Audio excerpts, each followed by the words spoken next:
안녕하세요. 카르다노 앰베서더 디노입니다.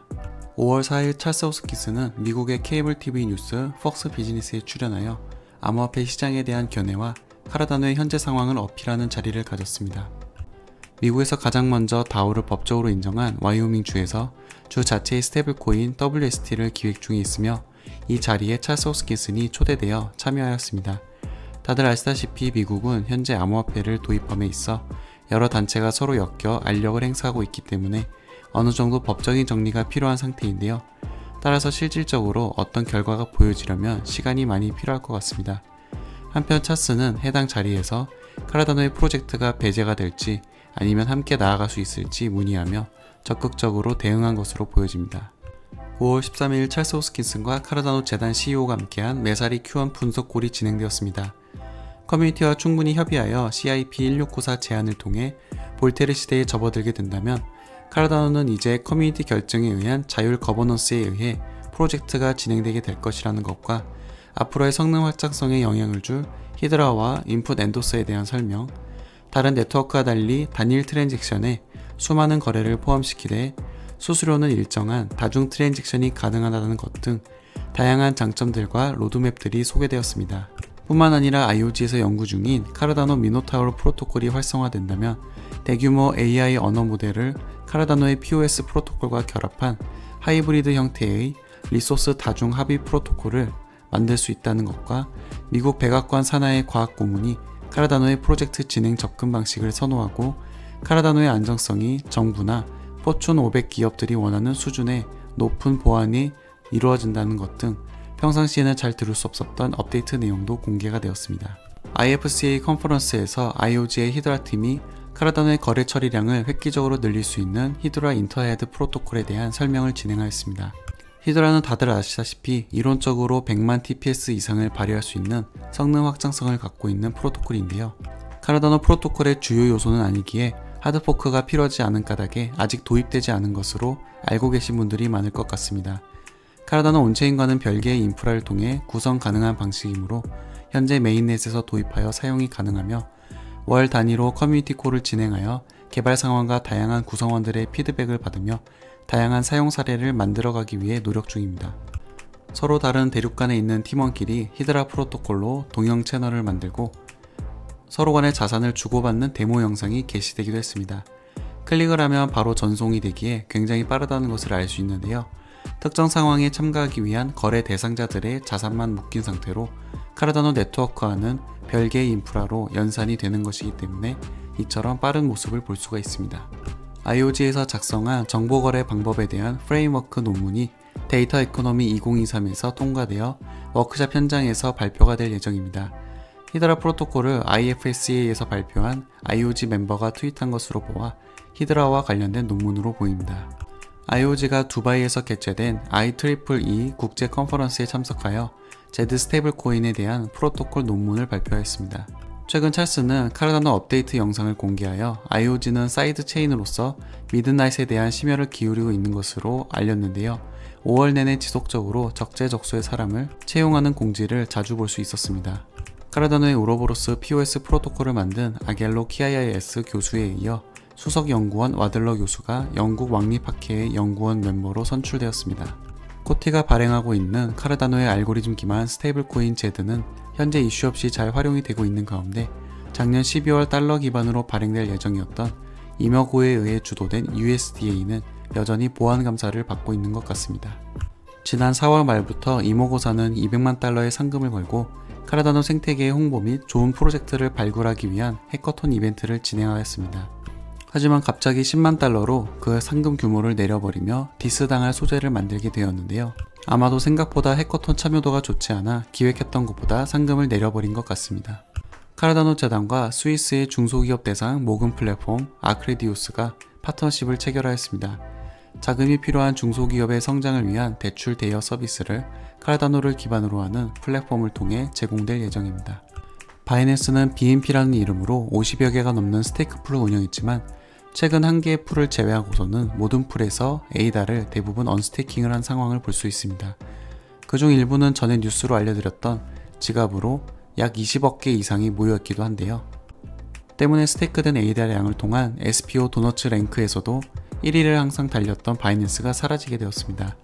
이처럼 독점적으로 스테이크 풀을 구성했던 바이낸스 풀이 없어짐에 따라 미니멈 어택 벡터 지수가 36으로 대폭 상승을 하며 탈중앙화 정도가 더 높아지게 되었고 POS 프로토콜 내에서 1위를 달리고 있습니다. 6월 1일부터 홍콩에서의 개인 투자자들이 암호화폐를 구매할 수 있게 된 가운데 홍콩 증권선물위원회가 내세운 조건에 에이다가 충족하게 되어 거래가 가능하게 될 예정입니다. 갑자기 문을 닫았던 중국이 홍콩을 통해 조용히 다시 개방하는 것이 어떤 영향을 줄지 흥미롭습니다. 위임받고 있는 에이다가 거의 없는 소규모 풀을 활성화하기 위해 예전부터 끊임없이 논의가 되어 왔던 K 파라미터와 최소 수수료를 바꾸기 위한 SPO 온체인 투표가 최근 진행이 되었습니다. SPO들이 원하는 투표안을 선택해서 트랜잭션을 만들어 제출을 하고 이 결과를 위임자들이 못 받아들이겠으면 의견이 맞는 스테이크 풀로 에이다를 옮겨 탈중앙화를 촉진하고 거버넌스 의견이 도출되기를 바라는 첫 시도였습니다. K 파라미터와 최소 수수료를 모르는 분들을 위해 투머치 인포메이션을 드려본다면 카르다노의 스테이크 풀들은 현재 약 7천만 개 정도의 에이다를 단일 풀이 위임을 받을 수가 있는 가운데 모든 풀들은 340 에이다를 최소 수수료로 설정할 수 있습니다. 최대로 위임받을 수 있는 수량을 줄이기 위해 K 값을 높여 특정 풀에 몰려있는 에이다의 위임 이동을 촉진하고 최소 수수료를 낮춰 소규모 풀에 위임하더라도 보상이 삭감되는 정도를 덜하게 하는 투표인 것으로 이해하시면 됩니다. 카르다노 네트워크를 직접적으로 이용하는 온체인 투표 방식이기 때문에 IOG에서는 해당 투표를 지원하기 위해 카르다노 노드 버전을 에이스로 새로 내놓기까지 했는데요. 투표에 관심이 없는 것인지 아니면 운영에 소홀한 것인지 열흘간 진행된 투표였지만 초창기 참여율이 너무나도 저조했기 때문에 IOG와 카르다노 재단에서 지속적인 홍보를 하기도 했으며 저도 투표를 독려하기 위해서 비교적 빠른 세 번째로 투표를 진행해 본 후 IOG의 디스코드를 통해 참여 방법을 모르는 SPO들에게 상세한 명령어 작업들을 알려주기도 했습니다. 카르다노의 인플루언서들은 이렇게 하는데도 투표를 안 한 사람들이 많았기 때문에 해당 투표의 목적대로 투표에 참여한 스테이크 풀들에게로 에이다 위임을 변경하자는 움직임이 일기도 했습니다. 최종적으로 투표는 스테이킹된 자산의 절반 정도가 투표에 반영되기는 했으나 투표에 참여한 SPO들의 수는 약 3천여 명의 SPO들 중에서 절반도 안 되는 795명만 참여를 했습니다. 투표 과정이 어렵지 않았고 한 달 전부터 커뮤니티 내에서 공지가 되고 있었기 때문에 참여를 하지 않은 SPO들을 향한 비난 어린 트윗이 이어지고 있습니다.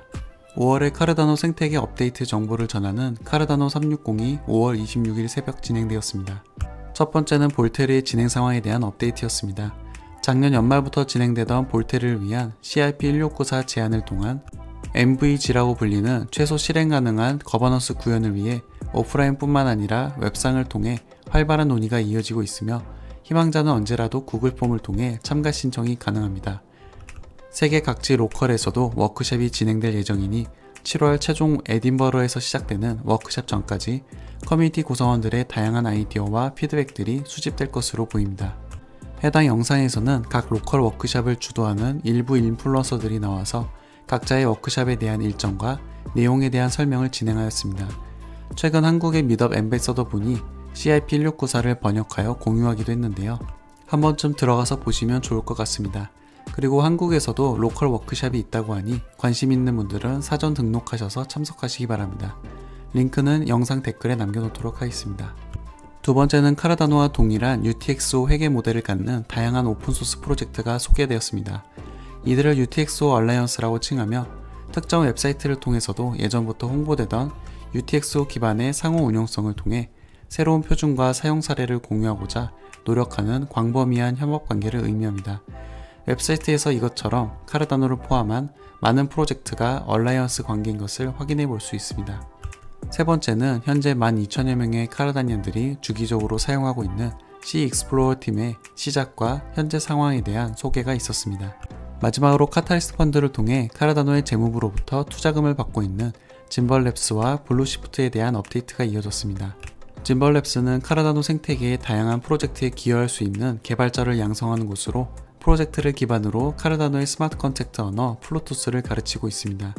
교육은 웹 환경을 통해 6개국어로 제공이 되고 있다고 합니다.